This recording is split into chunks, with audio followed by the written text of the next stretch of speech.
Neither a borrower nor a lender be, for loan oft loses both itself and friend. Polonius's maxim from Shakespeare's Hamlet has lost none of its relevance.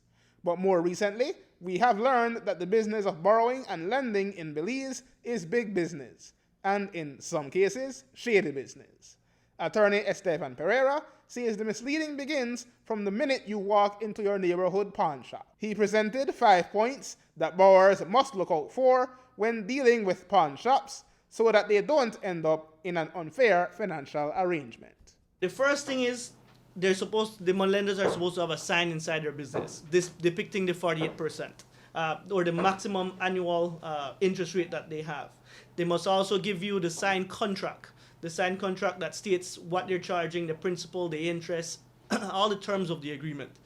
They must also not refuse from giving you an account of your statement whenever you want an update as to where you are, how much, what's the balance, and all that. The moneylenders must also not surpass the 4% interest rate whatsoever.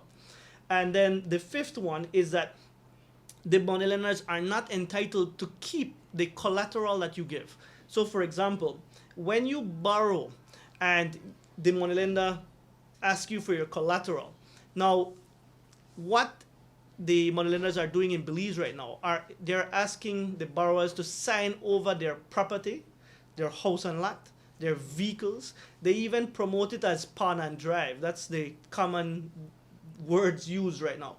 However, the moneylenders are not entitled to keep that collateral as they are doing now. Perera gave real-life examples, some of which are pending cases, of people giving up properties valued in 6 figures and vehicles valued as much as 8 to 10 times the cost of the loan. In one case, the shop kept the property and actually tried to have the homeowner evicted. The ultimate penalty for violation of the Moneylenders Act is revocation of licenses. But who polices the pawn shops, and are they aware of the new paradigm?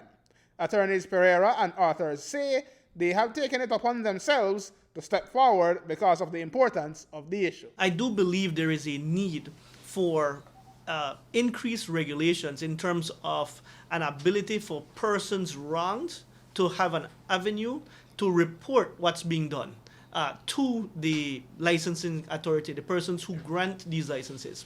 Perhaps that's one of the most important things that can be done. So that, well, at this point, we understand that most of the licenses are granted by the magistrate's court, but they get a report and permission from central bank.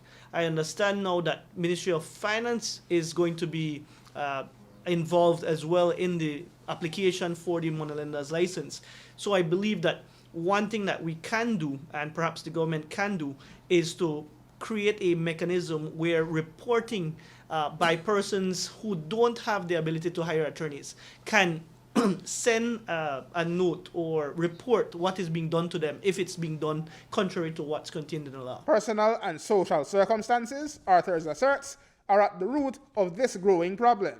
His client was just one example. I was sharing with one reporter earlier today that there is a direct connection between some of the things that we're seeing, some of the social problems that we're having, for example, crime, to money.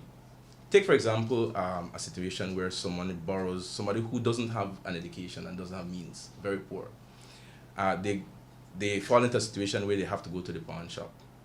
And they leave something there which is very expensive, and they get a big loan and they have to pay it back.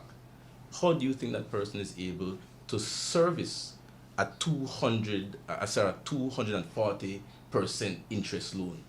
They rob. So what this does in a very kind way is to try to put the balance of power back, that we can have peace and a stable society.